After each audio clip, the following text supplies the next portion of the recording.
The child is year 6 and they've just started at a special educational needs school placement, and the school goes right up to year 11. So the year 6 currently is a specialist school and the school goes right up to year 11. Should I have done the school choice secondary deadline form for the 31st of October? It completely slipped my mind. Or is the process different if you have an EHCP? Well, the quick answer is, you'll be pleased to know, is there's a different process. It's the process that we've talked through.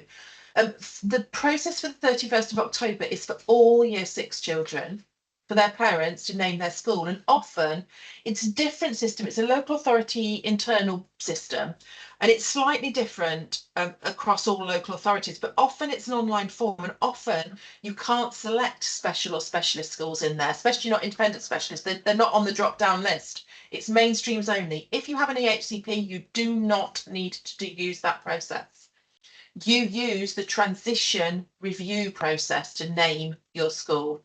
Your local authority might also do a separate form for EHCP families, and sometimes mine arrived through the post, so, which threw me a bit, because you just expect everything to be electronic now. But yeah, you don't use that system. You use the transition review process. So you should, even though they've only just started at their school, they should still have a transition review as their year 6. If they haven't, get it sorted. And the other thing is, if your child is in a secondary school, usually, you're in secondary school and it goes right the way through to post-19, you're still going to have phase transition annual reviews. Your local authority are still going to try and use that as an opportunity to put your child back into mainstream. Now, the difference is that those schools are used to that. Those SENCOs are used to that process, and they will be able to evidence why your child needs to stay. It freaked me out a treat. I'd got my child into specialist independent school. He'd been there for 18 months. Here we go. Can you make your choice, please, for mainstream secondary? No, but we knew that we had a really good school, and the SENCO took it under their wing, and but the local authority will try every opportunity. So you will still get your phase transition and your reviews, even if you've got a school that goes right the way through.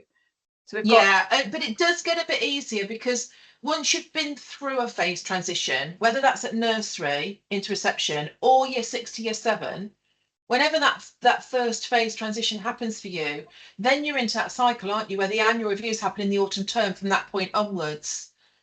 So although you will get the next phase transition, it's not such a difficult one, the next one, because you haven't got to persuade a school to do it out of sync.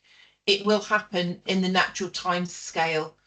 But that, again, that does make it more difficult, because big schools with lots of EHCPs, as Sarah said, will find, especially independent specialist or special secondary schools, every single child in the school's annual review is due every autumn term, all of them.